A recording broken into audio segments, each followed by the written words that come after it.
ஆன்மீக சௌரவர்கள் அனைவருக்கும் இருந்தான செவ்வாய் பொழுதேன் மகிழ்வான காலை உற்சாக வணக்கம் வணக்கம் வணக்கம். இந்த நாள் இனிய நாளாக அமைய இந்த நொடி வரைக்கும் எங்கள் எல்லோரையும் பேச ஆரோக்கியத்தில் உட்கார வச்ச கடவுளுக்கு மரமாத நல்ல பகிர்ந்து இன்று அனைத்து நல்ல தினங்களையும் கொண்டாடி கொண்டிருக்கும் எல்லோருக்குமே இந்த வாழ்த்துக்களையும் கூறியபடியே இன்று 4 நிகழ்ச்சிகளுக்குள் உற்சாகத்தோடு செல்லாம். நேரம் 8:13 மன்னிப்பையும் வேண்டியபடி 26ஆம் தேதி 8ஆம் மாதம் 2025 இன்று சிறப்பான பிறந்த நாட்களை கொண்டாடும் எல்லோருக்குமே இந்த வாழ்த்துக்களையும் கூறியபடியே வழமை போலவே மும்மத சிந்தனை நேரம் தொகுப்படுத்தாமல் இருக்கா. அதனை தொடர்ந்து நிகழ்ச்சியில் எல்லாம் இடம்பெற்றுக்கொள்ளும். இன்றைய நாளுக்கான பாமுக பொருட்சொல்லாக வருகின்றது வடி வடி வடி வடி என்பது பொருட்சொல். அதனை தொடர்ந்து உடனடியாக ஊரோடு விளையாடு தொடர்ந்து ஷேர் அவர்களும் என்று நேர காலத்துக்கு ரெடியாகிக் கொள்ளுங்கள். அதனைத் தொடர்ந்து சிவதர்சினராகன் அவர்கள் கேள்விச்சரம் இடம்பெற்றுக் கொள்ளும். எல்லோருக்கும் இனிய வணக்கம். வாங்கோ தமிழரதா வணக்கம்.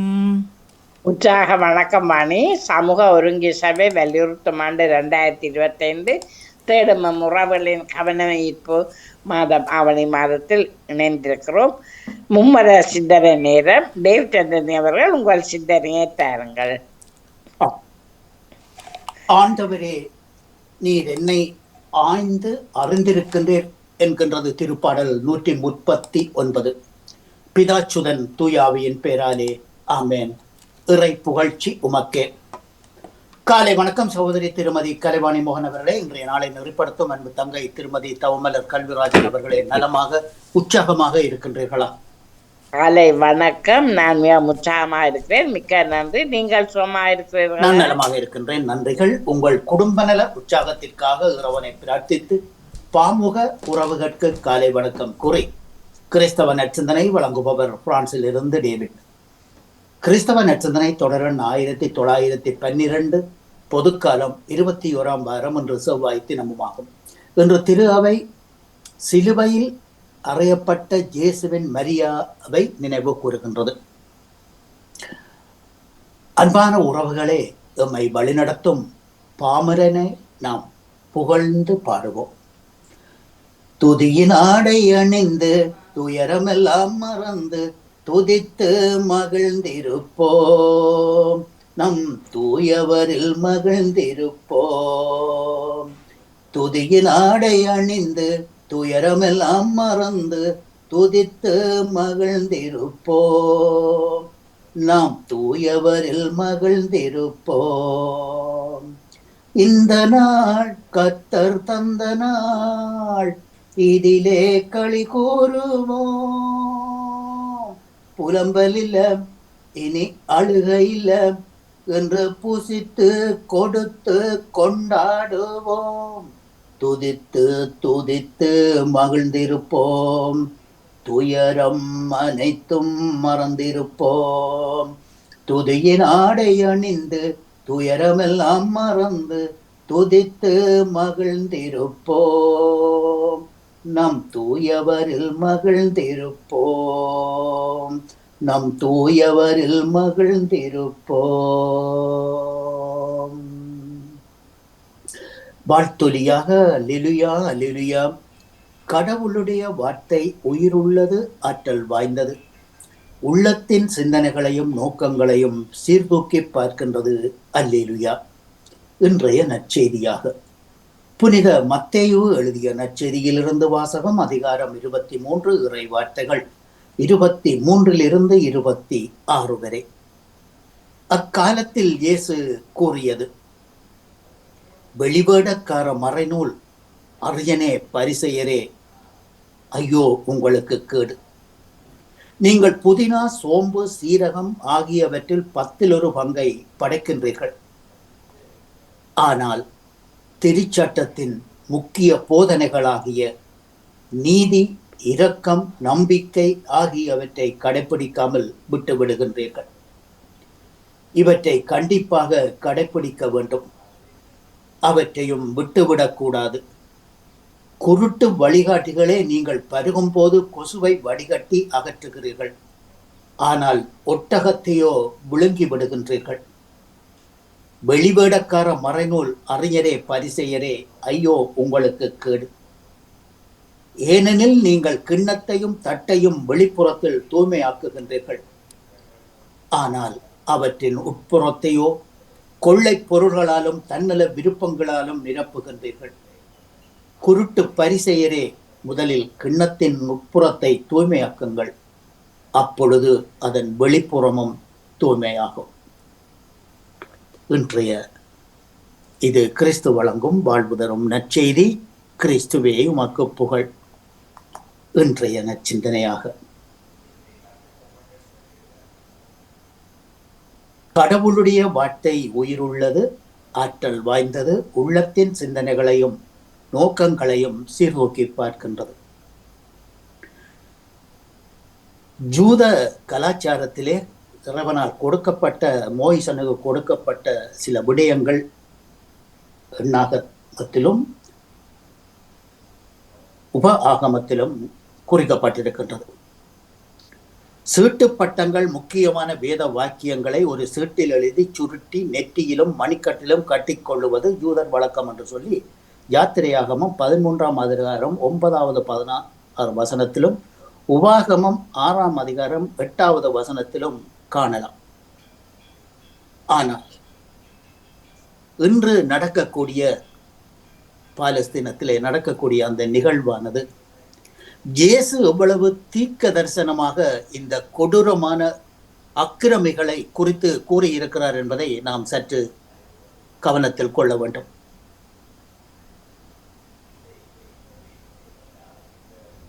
முக்கிய போதனைகளாக, திருச்சட்டத்தின் முக்கிய போதனைகளாகிய நீதி, இரக்கம், நம்பிக்கை ஆகியவற்றை கடைப்பிடிக்காமல் விட்டுவிடுகிறீர்கள். இவற்றை கண்டிப்பாக கடைப்பிடிக்க வேண்டும் என்கின்றார் இயேசு. இயேசுவும் ஒரு யூதன் தான். ஆனால் அந்த நேரத்திலே அவர் சொல்லக்கூடிய இந்த வார்த்தையானது இறை ஆவியானவரின் வார்த்தையாக இருக்கின்றது. ஆகவே அந்த தன்னுடைய சமூகத்திலே, அந்த நாட்டிலே, அந்த மண்ணிலே பிறந்து வளர்ந்து அவர்கள் செய்யக்கூடிய அந்த அக்கிரமங்களை எடுத்து கூறும் துணிவு நமது ஆண்டவராகிய இயேசுவுக்கு இறைவனால் கொடுக்கப்பட்டது. பாலைவனத்திலே பயணம் பண்ணும்போது இயேசு சொன்னார், இவர்கள் அக்கிரமம் நிறைந்தவர்களாக இருக்கின்றார்கள் என்று சொல்லி மோயிசனுக்கு சொன்னார். இவர்களை நான் ஒருபோதும் நான் மன்னிக்கவே மாட்டேன் என்று சொல்லியும் அவர்களுக்கு கூறியிருந்தார். இன்று நாம் நினைக்கும் போது ஒரு நேரத்திலே அன்று இந்த கொடியவர்களுக்கு தங்கள் மண்ணை விட்டு, நாட்டை விட்டு, பூமியை விட்டு அகதி அந்தஸ்து கோரி இந்த உலகமெங்கும் பறந்திருந்த இந்த யூதர்களுக்கு, அதாவது ஜெர்மனிய அன்றைய அதிபராக இருந்த ஹிட்லர் செய்தது ஒரு அளவுக்கு சரி என்றே எண்ண தோன்றுகின்றது. ஏனென்றால் இந்த கொடியவர்கள் இன்றைய நாளிலே அந்த பாலஸ்தீன மண்ணிலே அதைத்தான் செய்து கொண்டிருக்கின்றார்கள். உண்ண விடுகிறார்கள் இல்லை, கர்ப்பிணி பெண்களுக்கு உணவில்லை, பஞ்சமும் பசியும், பாலகர்கள் பரிதவித்து போய் பஞ்சடைந்த கண்களுடன் இருக்கும் அந்த இழிநிலையை, அந்த ஏக்கமான ஒரு நிலையை உலகம் பார்த்து கொண்டிருக்கின்றது. எத்தனையோ வழிமுறைகளை சொல்லிவிட்டார்கள், யாரும் கேட்பதில்லை. ஆகவே இயேசு இன்றைய நாளிலே, இன்றைய நற்செய்தியிலே அவர் அந்த காலத்திலே குறிப்பிட்ட நீதி, இரக்கம், நம்பிக்கை ஆகியவற்றை கடைப்பிடிக்காமல் விட்டுவிடுகிறீர்கள் என்று சொல்லுகின்றார் இயேசு. இன்றைய முதல் வாசகத்திலே குறிப்பிடப்படும்படியாக புனித பவுலடிகளார் எழுதிய அந்த தெசலோனிக்கேயருக்கு எழுதிய அந்த வாசகத்தை சற்று நாம் நினைவில் கொள்ளுவோம். நாங்கள் உங்களிடம் வந்த நோக்கம் வீணாகவில்லை என்பது உங்களுக்கே தெரியும். உங்களிடம் வரும் முன்பே பிலிப்பி நகரில் நாங்கள் துன்புற்றோம், இழிவாக நடத்தப்பட்டோம் என்பது உங்களுக்கு தெரியும். இருப்பினும் பெரும் எதிர்ப்புகளுக்கு இடையில் கடவுளின் நற்செய்தியை உங்களுக்கு அறிவிக்க நம் கடவுளிடமிருந்து துணிவு பெற்றோம் என்கின்றார் புனித பவுல் அடிகளார். இவரும் ஒரு யூதர், கிறிஸ்தவ மறைக்கு இருந்தவர், இயேசுவினாலே அழைக்கப்பெற்று அந்த பணியை தொடர்ந்தவர். அவரும் இங்கே தெசலோனியருக்கு எழுதிய 1வது திருமுகத்திலே அழுது புலம்புகின்றார். திருத்துதர்களின் நிறைவாக்கு பணியில் தாய்க்குரிய பாசத்தோடு அவர்கள் செயல்பட்டதை இன்றைய முதல் வாசகம் நமக்கு படம் பிடித்து காட்டுகின்றது. பவுலும் அவரது தோழர்களும் பிலிப்பு நகரில் துன்புறுத்தப்பட்டனர். எனினும் அது அவர்களுக்கு தெசலோனிக்கியாவில் பணிபுரிய தடையாக இல்லை. ஆர்வத்தோடு அவர்கள் தெசலோனிக்கியாவில் நற்செய்தியை பணிபுரிகின்றனர். புறச்சூழல் எவ்வளவுதான் கடுமையாக இருந்தாலும் இறை வார்த்தையின் ஊழியர் ஒருபோதும் மனம் தளர்ந்து போவது கிடையாது. இறை வார்த்தை ஊழியர் தம் நற்பெயருக்காகவோ பொருட்செல்வ பயன் கருதியோ உழைப்பதில்லை. மாறாக இறைபணி என கருதி கொண்டு உழைத்ததால் பவுல் ஒரு தாயைப் போல, செவிலியர் போல பரிவு கொண்டு உங்களுக்கு நற்செய்தி அறிவித்தோம் என்று விவரிக்கின்றார். நற்செய்தியின் மீது உண்மையான அன்பிருந்தால் எந்நேரமும் துணிவுடன் நற்செய்தி அறிவிக்க நாம் தயாராக இருக்க வேண்டும் என்பதை புனித பவுல் அடிகளார் நமக்கு வலியுறுத்துகின்றார். பரிசேயர்களும் மறைநூல் அறிஞர்களும் வெளித்தோற்றத்துக்கு நேர்மையானவர்களாக இறைப்பற்றும் மீந்தர்களாக காட்சி தந்தனர். ஆனால் அவர்களில் உள்ளத்தை கொள்ளைப் பொருள்களாலும் தன்னல விருப்புகளினாலும் நிரப்பினார் என்று இயேசு நற்செய்தியிலே கூறுகின்றார். நமது உள்ளங்களிலும் கொள்ளைப் பொருள்கள் தன்னல விருப்பங்களும் இருக்கின்றனமா என்று சோதித்து பார்ப்போம். இந்த இஸ்ராயேலில் உள்ள இந்த கொடியவர்களைப் போலதான் நாங்களும் வாழ்ந்து கொண்டிருக்கின்றோமோ என்பதை பார்க்க இன்றைய நாளிலே நாம் அழைக்கப்படுகின்றோம். பிறருடைய உடைமைகளை அடைய விரும்புவது கொள்ளைப் பொருள், பிறர் மீது அரைக்கரை கொள்ளாமல் நமது இன்பம் பற்றி அதிகாரம் கொள்வது தன்னல விருப்பு. இவை இரண்டும் நம் மனதில் இருக்கும் வரை உமது உட்புற தூய்மையற்றதாகவே இருக்கும். அதைத்தான் இயேசு சொல்லுகின்றார், உட்புறத்தை தூய்மையாக்குங்கள், வெளிப்புறம் தானாகவே தூய்மையாகும். நமது வெளி அடையாளங்கள், வழிபாடுகள், சபங்கள், தோற்றங்கள் அனைத்தும் வெளிமூலமாகவே இவற்றை நாம் செய்யாமல் விட்டுவிட்டால் இருக்கும் என்பதை இயேசு இன்றைய நற்செய்தியிலே நற்சிந்தனையிலே வலியுறுத்துகின்றார். இந்நற்சிந்தனையில் இணைந்திருந்த அனைத்து பாமுக உறவுகளுக்கும் இந்நாளிலே இறைவன் நிறையாசி வழங்க வேண்டி எல்லோருக்கும் பொதுவான இறைவனை பிரார்த்தித்து விடப்பெறும் இன்றைய நாள் நிகழ்ச்சிகள் அனைத்தும் இனிதே நடைபெற வாழ்த்துக்கள் கூறி அன்போடு விடப்பெறுகின்றேன். அன்பு தங்கையை திருமதி கலைமாணி மோகன் அவர்களே, அன்பு தங்கை திருமதி தவமலர் கல்விராஜன் அவர்களை மீண்டுமாக நாளைய தினம் உங்களோடு இணையும் வரை அன்புடன் விடைபெற்றுக் கொள்வது டேவிட். தேடுமம் உறவுகள் கவன ஈர்ப்பு மாதத்தில். நன்றி வணக்கம் தங்கையே, நேரம் எடுத்து விட்டேன், சற்று மன்னித்துக் கொள்ளுங்கள். நன்றி வணக்கம். நன்றி வணக்கம் டேவிட் அவர்களே, உங்கள் சிந்தனைக்கு வாழ்த்துக்கள். வேணும். அதாவது இது வேதாகமத்துல பைபிள்ல இருக்கக்கூடிய ஒரு அறிவுரை பகுதி, கொடியவர்களை கண்டிக்கின்ற பகுதி. அதனால் கொஞ்சம் நேரம் எடுத்து விட்டது, மன்னித்துக் கொள்ளுங்கள். நன்றி வணக்கம். நன்றி வணக்கம் டேவிட் அவர்களே, உங்கள் சிந்தனைக்கு வாழ்த்துக்கள். அடுத்து அண்ணா பாலமுரளி அவர்கள் உங்கள் சிந்தனையை தாருங்கள். அண்ணா மன்னிப்புடன். அடுத்து பாலன் வேலுப்பிள்ளை அவர்கள் உங்கள் சிந்தனையை தாருங்கள். எனக்கு அந்த மைக் எடுக்க முடியவில்லை, அவர் சொல்ல. நீங்க சொல்லுங்க அண்ணா.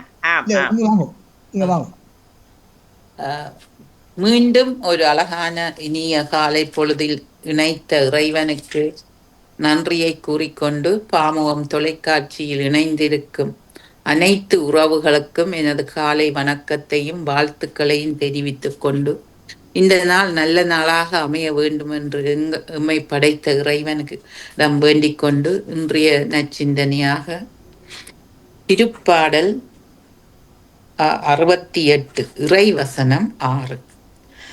தனித்திருப்போருக்கு கடவுள் உறைவிடம் அமைத்து தருகின்றார், சிறைப்பட்டோரை விடுதலை வாழ்வுக்கு அழைத்து செல்கின்றார். தந்தை மகன் தூய ஆவியின் பேராலே ஆமீன். அழகான ஒரு வசனம் இன்று எங்களுக்காக தரப்பட்டிருக்கின்றது. தனித்திருப்போருக்கு கடவுள் உறைவிடம் அமைத்து தருகின்றார், சிறைப்பட்டோரை விடுதலை வாழ்வுக்கு அழைத்து செல்கின்றார். நாம் பல நேரங்களில் தனிமையாக இருப்பதாக உணர்கின்றோம். எமக்கு யாரும் இல்லை, நாம் தனிமையாக இருக்கின்றோம் என்று உணர்கின்றோம். ஒரு சில சமயங்களில் நாம் தனிமையாக இருப்பதற்கு விரும்புகின்றோம். ஆனால் பல சமயங்களில் பல்லாயிரக்கணக்கான மக்கள் இந்த காலகட்டத்தில் தனிமையாகத்தான் வாழுகின்றார்கள். நாங்கள் பார்க்கின்றோம், வைத்தியசாலைகளிலோ வயோதிபர் இல்லங்களிலோ வீடுகளிலோ தனித்திருப்பவர்கள் அதிகமாக இருக்கின்றார்கள். இன்று குடும்பத்துடன் சேர்ந்து வாழ்வதற்கு விருப்பமில்லாதவர்கள் கூட இருக்கின்றார்கள். நாம் தனியே வாழ வேண்டும், தனிமையாக இருக்க வேண்டும் என்று.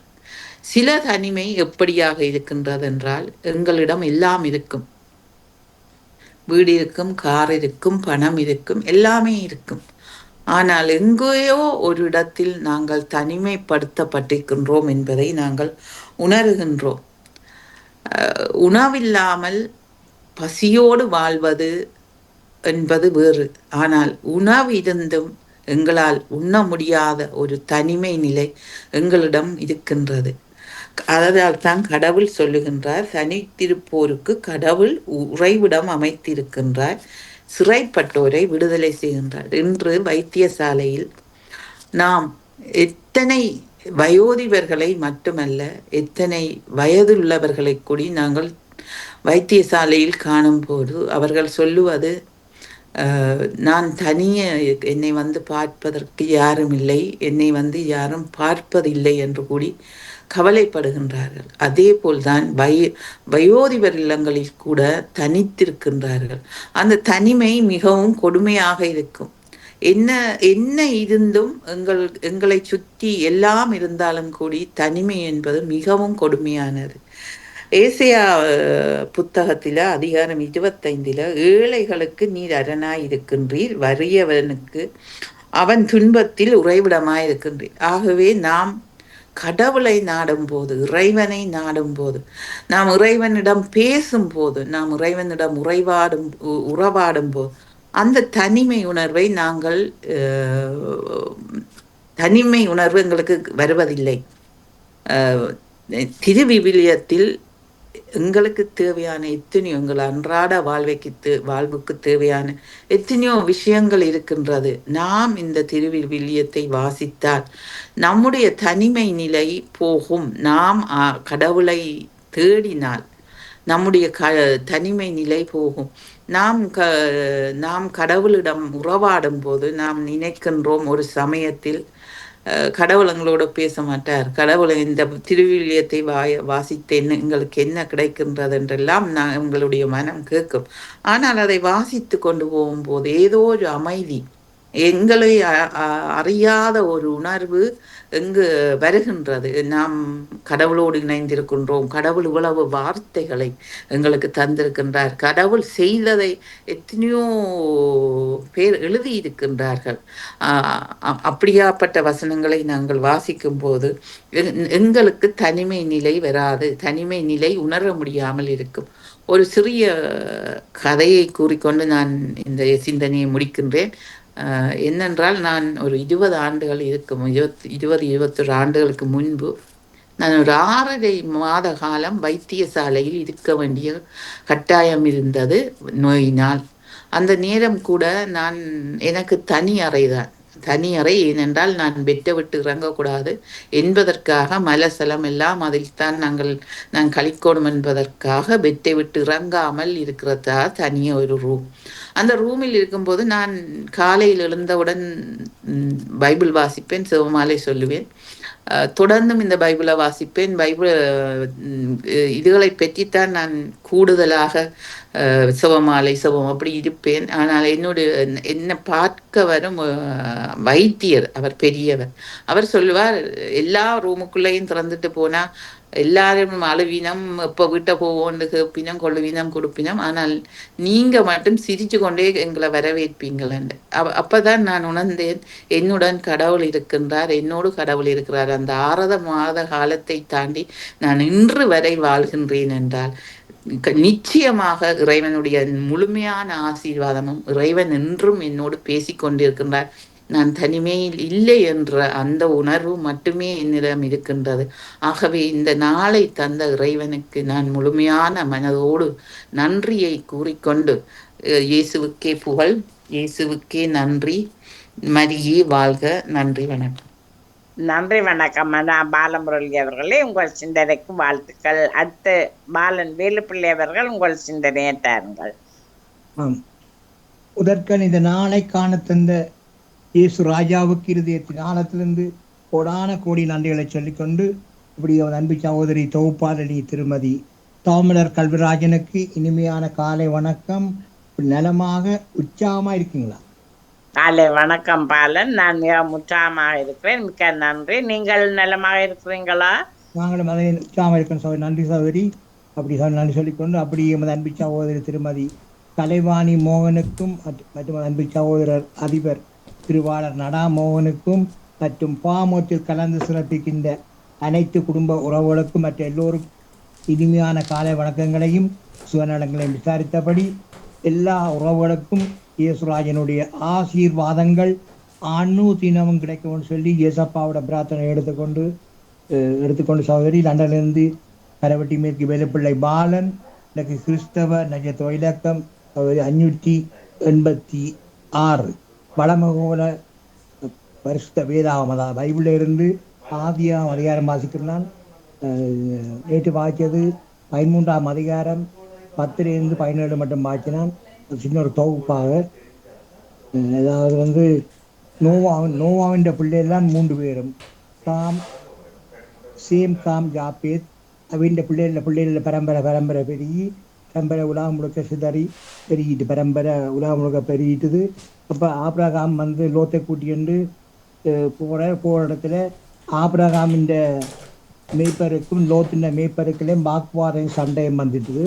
அப்போ லோத்து சொல்கிறார், நாங்கள் 2 பேரும் சகோதரர் 2 பேரும் சகோதரிட்ட பிள்ளைகள் லோத்தும் ஆபிரகாமும் சொல்கிற, நாம் சகோதரர், எங்களுக்கு பிரச்சனை வேண்டாம், நான் என்னை விட்டு நீ பிரிந்து போ, நான் இடது பக்கம் போனா நீ வலது பக்கம் போ, நான் வலது பக்கம் போனா நீ இடது பக்கம் போன்னு சொல்லி லோத்து சொல்கிறார். அப்போ லோத்து வந்து போய்கிட்டு கேட்கல, கண்ணை எடுத்து பார்க்குறார், ஜோர்டான் நகரத்தை காண்றார். இந்த பூமியை கண்டுட்டு பார்க்குறார். அந்த பூமி முழுவதிலையும் நீர்வளம் பொருந்தினாருக்கு கண்டார். நீர்வளம் பொருந்தின நாடு ஜோர்டான் நாடு. அப்போ அங்கேயே அவர் தங்கிட்டார்.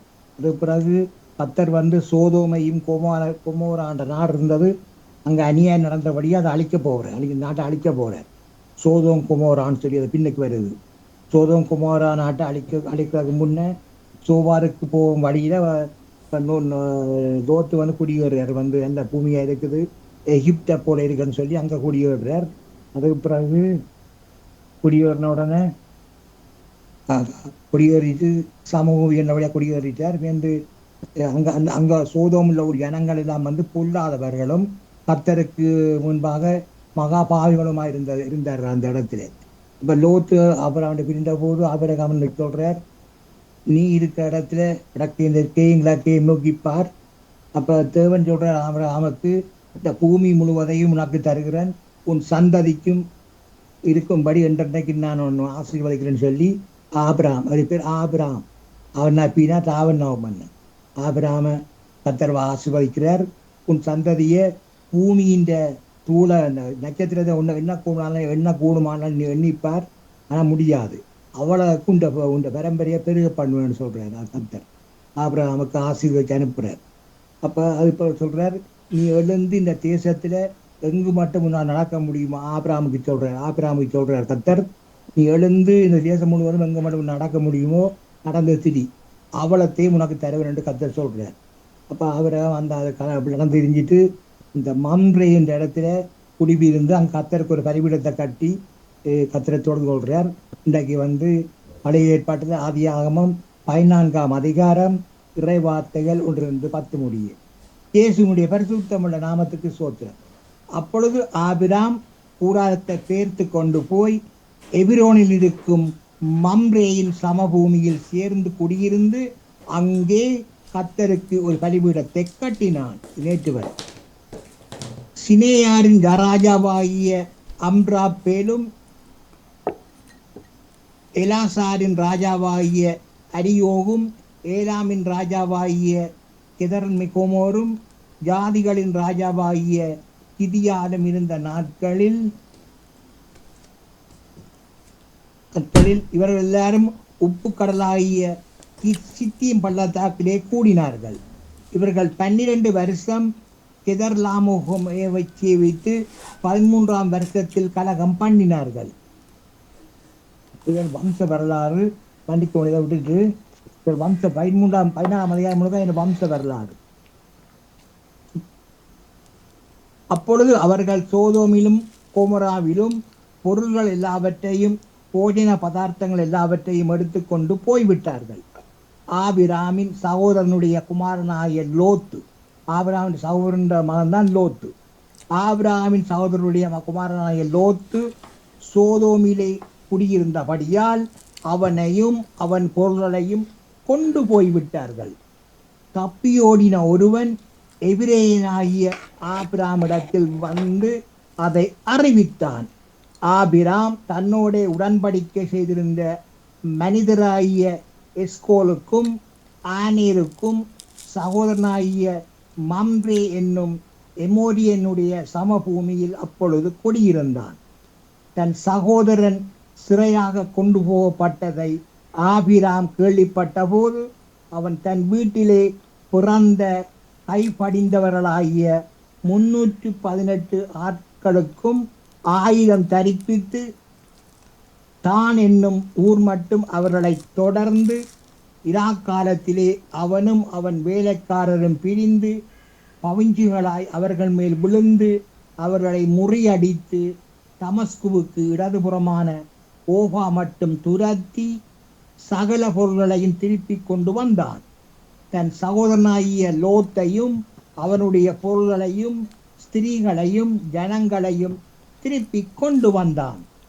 அவன் கெதர்லோகோமரையும் அவனோடு இருந்த ராஜாக்களையும் முறியடித்து திரும்பி வருகிற போது சோதோமின் ராஜா புறப்பட்டு ராஜாவின் பள்ளத்தாக்கு என்னும் சாவே பள்ளத்தாக்கு மட்டும் அவனுக்கு எதிர்கொண்டு போனான். தொடர்ச்சி நாளை தொடர்ந்து சொல்லிக்கொண்டு ஒரு பாடல் 14 அதிகாரம் முழுக்க இந்த வம்ச வரலாறு தான் இருந்தது. இந்த அவருக்கு சண்டை வந்து அது அப்படி இருக்கிறோம். நாளை மிகமாக கர்த்தருடைய பரிசுத்த நாமத்துக்கு ஸ்தோத்திரம். எனக்காய் ஜீவன் விட்டவரே, என்னோடு இருக்க இழந்தவரே, எமக்காய் ஜீவன் விட்டவரே, எம்மோடு இருக்க இழந்தவரே, என்னை என்றும் வழி நடத்துவாரே, என்னை சந்திக்க வந்திடுவாரே. ஆமென். என்னை என்றும் வழி நடத்துவாரே, எம்மை சந்திக்க வந்திடுவாரே. இயேசு போதுமே, இயேசு போதுமே, இயேசு போதுமே. எந்த நாளிலுமே எந்த நிலையிலும் என் வாழ்வினிலே இயேசு போதுமே. எந்த நாளிலுமே என் நிலையிலுமே எம் வாழ்வினிலே இயேசு போதுமே. பிசாசின் சோதனை பெருகிட்டாலும் சோர்ந்து போகாமல் முன் செல்லவே, பிசாசின் சோதனை பெருகிட்டாலும் சோர்ந்து போகாமல் முன் செல்லவே, உலகமும் அமிசமும் மயக்கிட்டாலும் மயங்கிடாமல் முன்னேறவே, உலகமும் அமிசமும் மயக்கிட்டாலும் மயங்கிடாமல் முன்னேறவே. இயேசு போதுமே, இயேசு போதுமே, இயேசு போதுமே. புல்லுள்ள இடங்களில் மேய்த்திடுவார், அமர்ந்த தண்ணீரண்டை நடத்திடுவார். புல்லுள்ள இடங்களில் மேய்த்திடுவார், அமர்ந்த தண்ணீரண்டை நடத்திடுவார். ஆத்துமாவை தினம் தேற்றிடுவார், மரண பள்ளத்தாக்கில் காத்திடுவார். ஆமென். ஆத்துமாவை தினம் தேற்றிடுவார், மரண பள்ளத்தாக்கில் காத்திடுவார், மரண பள்ளத்தாக்கில் காத்திடுவார். அன்பானதாகப்பனே இயேசு ராஜாவே, மீண்டும் ஒரு புதிய நாளத்தில் கிருபைக்காக மீண்டும் ஒரு ஐயாப்பாவுக்கு நன்றி சொல்லிக்கொண்டு, அன்பான தகப்பனே எல்லா குடும்பங்களும் தேவையில்லை சாந்திங்க ராஜா, ஆசீர்வதிங்க, வழி நடத்துங்க, பாதுகாத்துக் கொள்ளுங்க. அதுக்காக நன்றி சொல்லும் தகப்பனே. மற்றும் தகப்பனே, விலையேறப்பட்ட ரட்சிப்பை அனுப்பி ஒவ்வொருவரையும் ஆசீர்வதிங்க ராஜா. அதுக்காக நன்றி சொல்லும் தகப்பனே. சோத்திரம் சோத்திரம். மற்றும் தகப்பனே, பாமத்தில் கலந்து சிறப்பிக்கின்ற அனைத்து தெய்வ குழந்தைகளுக்கும் மற்றும் உலக ரீதியுள்ள அனைத்து தெய்வ குழந்தைகளும் நரம்பு மண்டலங்களை யோசப்பா நீங்கள் தொட்டு சுகப்படுத்த வேண்டி ஜபிக்கிறேன் ராஜா. மற்றும் தகப்பனே, அவர் கைது செய்யும் சகலவற்றையும் அனுதினம் அவரோட கூடவே இருந்து அவருடைய ஆசீர்வதித்து வழிநடத்த வேண்டி ஜபிக்கிறேன் ராஜா. அதுக்காக நன்றி தகப்பனே. சோத்திரம் சோத்திரம். மற்றும் இவர்களது பெற்றோர்களுக்கு தினமும் நல்ல பலத்தையும் நல்ல சுகத்தையும் நல்ல ஞானத்தையும் கொடுத்து தாப்பனே நீங்கள் ஆசீர்வதித்து வழிநடத்த வேண்டி ஜபிக்கிறேன் தாப்பனே. சோத்திரம் சோதக்காக நன்றி தாப்பனே. சோத்திரம் சோத்திரம். மற்றும் தாப்பனே, குடும்பங்களுக்குள்ள கணவன் மனைவிக்குள்ள பிள்ளைகளுக்குள்ள குடும்ப உறவுகளுக்குள்ள குழப்பங்களை கொண்டு வருகிற பரம்பரையான சாபங்கள், மந்திர சூனிய செவின கட்டுக்கள் யாவற்றையும் சர்வ வல்லவருடைய இயேசு கிறிஸ்துவின் நாமத்தினால கட்டி அப்புறப்படுத்துகிறேன். சோத்திரம் தாப்பனே. குடும்பங்களை நிறைவாக ஆசிர்வதிங்க, வழி நடத்துங்க, பாதுகாத்துக் கொள்ளுங்க. அதுக்காக நன்றி தாப்பனே. சோத்திரம் சோத்திரம். மற்றும் தாப்பனே, உங்களது பிள்ளைகள் பிரியான மார்க்கமாக எந்தெந்த வாகனங்களில் வழி சென்று இருக்கின்றார்களோ செல்ல இருக்கின்றார்களோ மற்றும் எந்தெந்த இடங்கள் இருக்கின்றார்களோ எல்லா இடங்களிலும் ராஜனுடைய பாதுகாப்பும் ஆசீர்வாதங்களுக்கு ஒன்று ஜெபிக்கிறேன் தாப்பனே. அதுக்காக நன்றி சொல்லும் தாப்பனே. சோத்திரம் மற்றும் தாப்பனே. பாமோத்தின் அதிபர் குடும்பம் கைட்டு செய்யும் சகலவற்றையும் நீங்கள் தினமும் அவருடைய ஆசீர்வதித்து வழிநடத்தவும் சொல்லி இயேசப்பாவோட பிரார்த்தனை எடுத்துக்கொண்டு சௌரி விடவர்றன். நன்றி, வணக்கம். நன்றி, வணக்கம் பாலன் வேலுப்பிள்ளை அவர்களே. உங்கள் சிந்தனைக்கு வாழ்த்துக்கள். அடுத்து நேவிஸ் பிரிட்ஸ் அவர்கள் உங்கள் சிந்தனையை தாருங்கள். கேட்கல நேவிஸ், சத்தம் வரையில. காலை உற்சாக வணக்கம் திருமதி தவமலை கல்விராஜன் அவர்களே. வணக்கம். பாமுக உறவுகளுக்கும் திருமதி நடாமுகன் மாணிமுகன் அவர்களுக்கும் நச்சிந்தனை வழங்கியவர்களுக்கும் கேட்டுக்கொண்டிருப்பவர்கள் அனைவருக்கும் அன்பான காலை வணக்கத்தை கூறிக்கொண்டு அமைதியான இந்த நாளை எங்களுக்கு தந்த இறைவனை வாழ்த்தி போற்றி வணங்கிக் கொண்டு என்னுடைய நச்சிந்தனை தொடர்ந்து 1794 என்றும் கூறிக்கொண்டு இன்றைய இறை வார்த்தையின் சிந்தனையாக, கபடற்ற தன்மைக்கு நேரெதிரானது வெளிவேடம். உள்ளொன்று வைத்து வெளியொன்று பேசுவது, செயல்படுவது.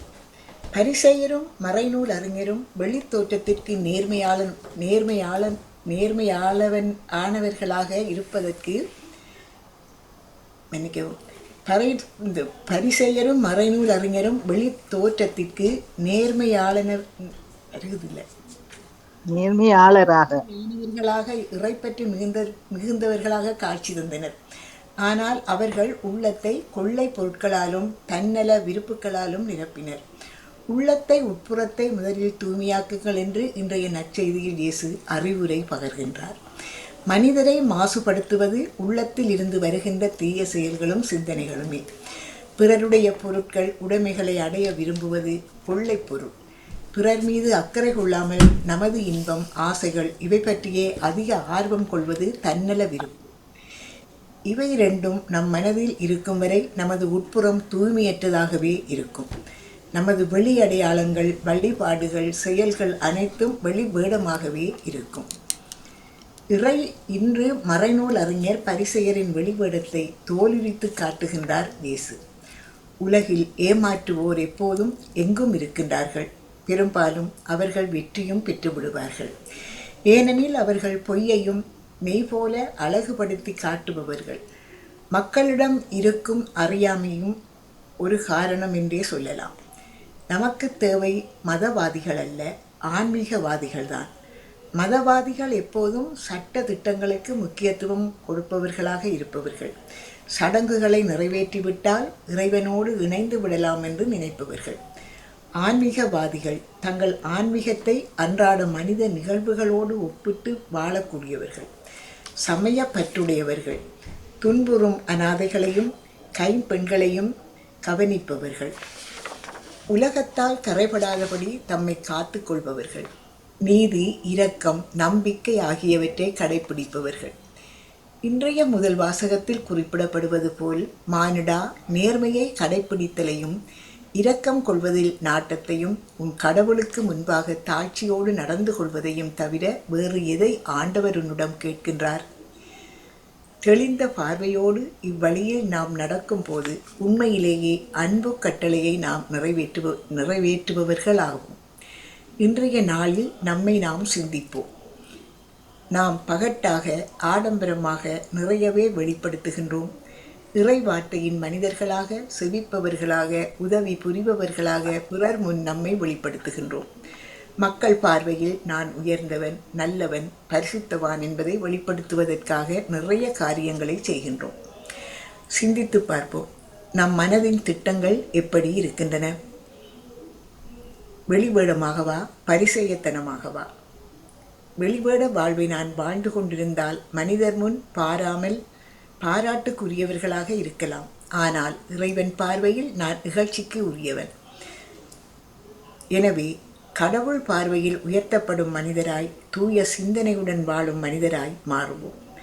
கடவுளுக்கு சொந்தமான இயேசுவே, என் வாழ்வின் வெளிவேடத்தனத்தை, அகத்தை, உண்மை, நீதி, அன்பு என்பவற்றை கொண்டு நான் வாழ எனக்கு வரம் தாரும் என்று வேண்டிக்கொண்டு, என் இதய தெய்வமே என்னிலுண்டு வா, உன்னுறவை எண்ணி உள்ளம்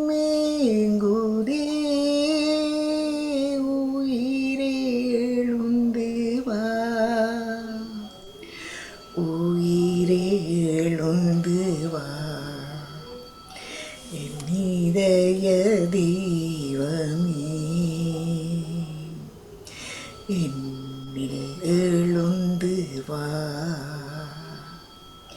அனைத்து கூடும் நண்பர் கூட்டம் இங்கு பல உண்டு தன்னலமே கூறுவது உலவும் நாள் துண்டு பஞ்சம் கூறும் நண்பர் கூட்டம் இங்கு பல உண்டு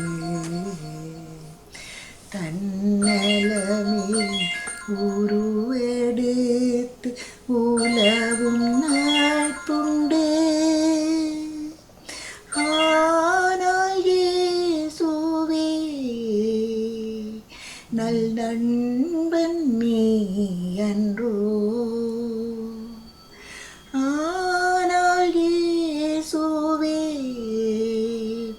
நல் நண்பன் நீ அன்றோ இனிய நண்பா எழுந்து வா இனிய நண்பா எழுந்து வா என்று கூறிக்கொண்டு உங்களுக்கு இந்த அதிகாலை பொழுதினிலே இந்த வேண்டல் இதை சிந்தனையில் இணைந்திருக்கின்ற எல்லோருக்கும் இந்த நாள் இனிய நாளாக மலர்ந்து எல்லோரும் எல்லா நலன்களும் பெற்று அமைதியாகவும் மகிழ்வாகவும் வாழ எல்லாம் வல்ல இறைவனை வேண்டி விடைபெறுகிறேன். நன்றி வணக்கம். தவமலர் அவர்களே வாணிமுகனை முன்பாக பெறவேற்றபடி டெலிபோன் வந்துவிட்டது. நன்றி வணக்கம். நன்றி வணக்கம் நேவிஸ் பிரிட்ஸ் அவர்களே. உங்கள் சிந்தனைக்கு வாழ்த்துக்கள். அடுத்து ஜானடேசன் அவர்கள் உங்கள் சிந்தனையை தாருங்கள். இனிய காலை உற்சாக வணக்கம்.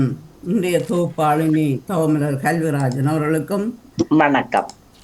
வணக்கம். பாமுக தொகுப்பாளினி கலைவாணி மோகன் அவர்களுக்கும் அதிபர் நடாமோகன் அவர்களுக்கும் பார்த்தும் கேட்டுக்கொண்டிருக்கிற அனைத்து பாமுக உறவுகளுக்கும் எனது எங்கனிந்த காலை வணக்கத்தை கிறிஸ்தாசுடன் கூறிக்கொண்டு இன்றைய நாள் எல்லாருக்கும் ஒரு சிறப்பான நாளாக அமையும் பிரார்த்தித்து கொண்டு இன்றைய நாட்களிலே எங்கள் ஒவ்வொரு குடும்பத்தினருக்காகவும் உலக மக்களுக்காகவும் அரசியல் தலைவர்களுக்காகவும் கடும் நோயினால் பாதிக்கப்பட்டு கஷ்டப்படுகிறவர்களுக்காகவும் வருங்கால சிறார்களுக்காகவும் அவருடைய வருங்காலத்தின் வழி நோக்குதலுக்காகவும் அவருடைய சுவலத்துக்காகவும் இறந்த ஆத்மாக்களுக்காகவும் இறைவேண்டுதல் செய்வோம். நன்றி. மந்தை ஜானடேசன். இன்று பொதுக்காலத்தின் 21ஆம் வாரத்தின் 2 நாள் செவ்வாய்க்கிழமை 9,7079 ஆக்கமாகும். கிறிஸ்த நற்சிந்தனை. அகத்தின் அழகு முகத்தில் தெரியும் என்பார்கள். ஒருவரின் உள்ளார்ந்த உணர்வுகளை அவரின் செயல்களில் வெளிப்படும். பல நேரங்கள் ஒருவருடைய வெளிப்புற தோற்றத்தை பார்த்து அவருடைய குணாதிசயங்களை நாம் தவறுதலாக நிர்ணயித்து விடுகின்றோம். அவரின் உட்புற தோற்றமான உள்ளத்தில் பல தீய எண்ணங்கள் குடிகொண்டிருப்பதை கவனிக்க மறுக்கின்றோம். பலருடைய வசீகரமான வார்த்தைகளில் பல சமயங்களில் நாம் ஏமாற்றம் அடைந்திருக்கின்றோம். உள்ளத்தில் நேர்மையாக இருப்பவர்கள் தங்களுடைய செயல்களிலும் நேர்மையாக இருப்பார்கள். இன்று இயேசு கிறிஸ்து வெளித்தோற்றத்தை அல்ல உட்புறத்தை தோற்றத்தை வளைப்பு விடுக்கின்றார். உடலினை தூய்மை செய்ய ஒருவர் குளித்துவிட்டால் போதுமானது. ஆனால் உள்ள தூய்மை செய்ய தூய ஆவியால் நிரப்பப்பட வேண்டும். அவ்வாறு நமது உட்புற தூய்மைக்கு நாம் செய்ய வேண்டிய செயல் ஒன்றுதான். அதுதான் மனமாற்றம். இறைவரிடம் மனதை கொடுத்து உள்ளே தூய்மையை பெற்றால் வெளிப்புறமான நமது சொல்லும் செயலும் தூய்மையாகவும் ஆக்கப்பூர்வமாகவும் அமையும் என்பதில் ஐயமில்லை. சிந்தித்து நாங்களும் செயல்படுவோமாக. வாழ்வை அளிக்கும் வல்லவா தாழ்ந்த என்னுள்ளமே வாழ்வின் ஒளியை ஏற்றவே எழுந்து வாருமே. தனிமை என்றே ஏங்கினேன் துணையாய் நீர்தனை வந்தீர். அமைதியின்று ஏங்கினேன் அதுவும் நீர்தானே என்றீர்கள். அன்று ஒன்றை கேட்கின்றாய் அதையும் நான் தருகின்றேன். இதய தன்பு யாவுமே இனிதே தருகின்றேன். வாழ்வை அளிக்கும் வல்லவா தாழ்ந்த என் உள்ளமே வாழ்வின் ஒளியை ஏற்றவே எழுந்து வாருமே எழுந்து வாருமே. நன்றி வணக்கம். தவமலர் கல்விராஜன் அவர்களே. நன்றி வணக்கம் ஜானடேசன் அவர்களே, உங்கள் சிந்தனைக்கு வாழ்த்துக்கள். அடுத்து வஜிதா முகமது அவர்கள் உங்கள் சிந்தனையை தாருங்கள். வணக்கம் அக்கா. வணக்கம் பாணி. வணக்கம். சிந்தனை ஆமா. சிந்தனை தந்த அனைவருக்கும் வாழ்த்துக்களை கூறிக்கொண்டு எனது சிந்தனையாக இஸ்லாமிய மார்க்கம் கூறும் தலைமைத்துவம் பற்றி கூறப்போகின்றேன். ஒரு தலைமைத்துவம் என்பது எப்படி இருக்க வேண்டும், எப்படி அதை செயல்முறைப்படுத்த வேண்டும், அது எங்கெங்க இருக்க வேண்டும் என்பது முக்கியமாக சொல்லப்படுகின்றது. அந்த தலைமைத்துவத்துக்கு உதாரணமாக நபிகள் நாயகம் ஸல்லல்லாஹு அலைஹி வஸல்லம் வாழ்ந்து வழிமுறைப்படுத்தி அதை வாழ்ந்தும் காட்டிக்கொண்டு சென்றார்கள். அதை வணக்க வழிபாடுகளையும் இஸ்லாமிய மார்க்கம் வழிமுறைப்படுத்தி செயல்முறைப்படுத்தி கொண்டு வருகின்றது. அதற்கு முக்கியத்துவம் படுத்தப்படுகின்றது. தன்னிச்சையாக ஒரு மனிதன் என்பது தன்னிச்சையாக வாழ முடியாது. ஏனென்று சொன்னால் அவன் ஒரு தனி மனிதன் அல்ல. அவன் எத்தனையோ உயிரினங்களை இறைவன் படைத்திருக்கின்றான். ஆனால் மனிதன் என்பவனை மிகவும் சிறப்பாக படைத்திருக்கின்றான். சோடி சோடியாக படைத்து அதுக்கு நிறைய உயிரினங்களை கூட சோடி சோடியாக படைத்திருந்தாலும் அவர்களுக்கு ஒரு குடும்ப கட்டுப்பாடோ சமூக கட்டுப்பாடோ இல்லை. உதாரணமாக கால்நடையை எடுத்து பாருங்கள், அது சோடியாகத்தான் இருக்கும், ஒரு ஆணும் பெண்ணும் இருக்கும். அதே போல மலர்களை எடுத்து பார்த்தாலும் தாவரங்களை எடுத்து பார்த்தாலும் இருக்கும். ஆனால் அங்கு குடும்ப கட்டுப்பாடு என்று ஒன்று இல்லை. ஆனால் மனிதர்களுக்கு தான் குடும்ப கட்டுப்பாடு என்று ஒன்று இருக்கின்றது. ஒரு கணவன் மனைவியாகவும் ஒரு சமூகமாகவும் ஒரு நாடாகவும் அப்படி அந்த சமூக கட்டுப்பாடு இருக்கு. அங்கு அந்த மனிதர்கள் நிலை குலைந்து போகக்கூடாது என்பதற்காக அந்த சமய வழிபாடுகள் வலியுறுத்தப்பட்டிருக்கின்றது. அதுல இஸ்லாமிய மார்க்கம் கூறுகின்றது எப்படி என்று சொன்னால் 5 கடமைகள் இருக்கிறது. களிமா, தொழுகை, நோன்பு, சக்காத், ஹஜ். அந்த 5 கடமைகளை எடுத்துக்கொண்டால் 2 விடயங்கள் தனிமையாக செய்யக்கூடியதாக இருக்கிறது. அடுத்தது 3 விடயங்கள் கூட்டாக செய்யக்கூடியதாக இருக்கிறது. தொழுகை என்று சொன்னால் நாங்கள் தனியே தொழுவதை விட கூட்டாக தொழ வேண்டும், அங்கு தலைமைத்துவம் பட வேண்டும். இப்ப உதாரணமாக நாங்கள் பள்ளிவாசலுக்கோ வீட்டிலேயே தொழும் பொழுதோ முன்னுக்கு ஒருவர் நிற்பார், முன்னுக்கு நின்றவர் சொல்வார், அவரை பின்தொடர்ந்துதான் நாங்கள் தொழ வேண்டும்.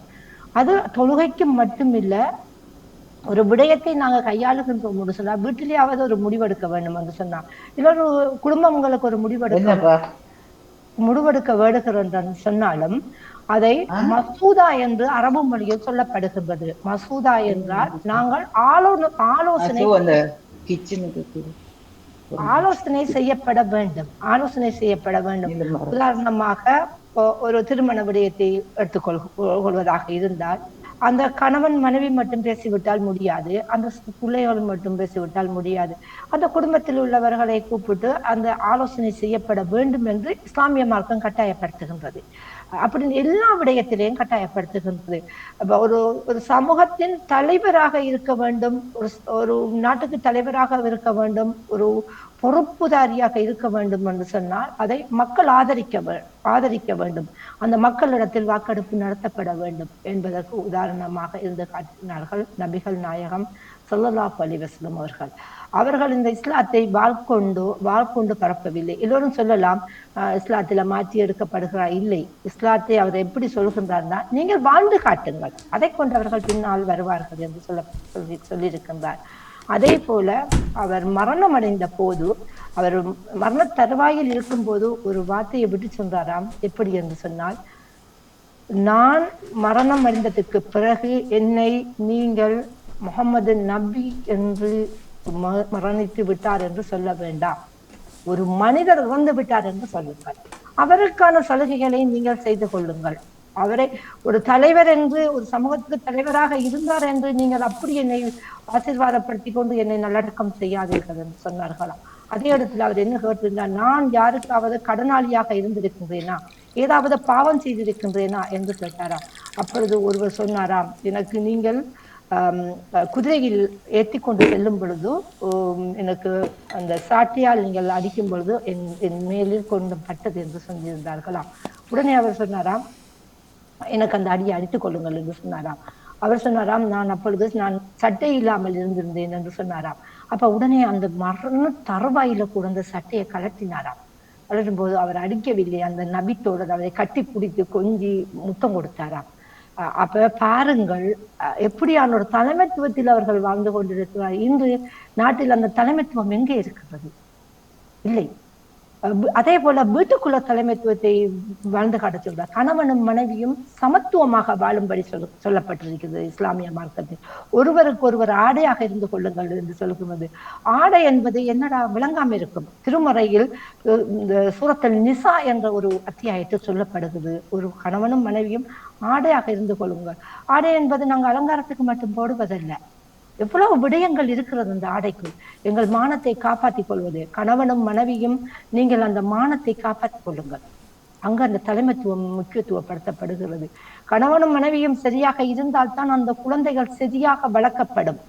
கணவன் கட்டாயமாக மனைவிக்கு உழைத்து கொடுக்க வேண்டும் என்று இஸ்லாமிய மார்க்கம் கொடுக்கின்றது. கட்டாயம். அது இந்த இல்ல உழைத்து கொடுக்க தேவையில்லை, அது தர்மமாக கவனிக்கப்படுகின்றது. மனைவி விரும்பினால் வேலைக்கு போகலாம் கணவனின் அனுமதியுடன். ஆனால் அவள் உழைத்துத்தான் அந்த குடும்பத்தை காக்க வேண்டும் என்று இஸ்லாமிய மார்க்கம் சொல்லவில்லை. அதற்காகத்தான் மகர் கொடுத்து மனைவி எடுத்து சொல்லப்படுகிறது. மகர் என்பது திருமண கொடை கொடுத்து தான் நாங்கள் மனைவியை எடுத்துக்கொள்ள வேண்டும். அவள் மரணம் அடைந்த பிறகு கூட, கணவன் மரணம் அடைந்தால் கூட கணவனின் வீட்டில் தான் அந்த அந்த இத்தா என்று சொல்லப்படுகின்ற 40 நாளும் 4 மாதங்களும் 10 நாளும் இருக்க வேண்டும். அங்கு அந்த தலைமைத்துவத்துக்கு முக்கியத்துவம் கொடுக்கப்படுகின்றது. அந்த குழந்தைகளை வளர்க்கக்கூடிய பொறுப்பு அந்த கணவன் மனைவிக்கு கட்டாயப்படுத்தப்படுகின்றது. அது அங்கு அது வளமைப்படுத்தப்படுகின்றது. அதே போல வீட்டில் நாங்க ஒரு விடயங்களை பேசும் பொழுது மனைவியோ கணவனோ குழந்தைகளோ தன்னிச்சையாக முடிவெடுத்து விடக்கூடாது. நாங்கள் சொல்கின்றோம், இப்பொழுது 18 வயசானாவ முடிவெடுக்கலாம், மனைவி உழைக்கிறாதானே அவன் முடிவெடுக்கலாம், கணவன் உழைக்கிறார் தானே அவர் முடிவெடுக்கலாம். இஸ்லாமிய மார்க்கம் அப்படி சொல்லவில்லை. அப்படி நாங்க முடிவெடுக்கிறதுக்கு எங்களுக்கு உரிமை இருக்கிறது.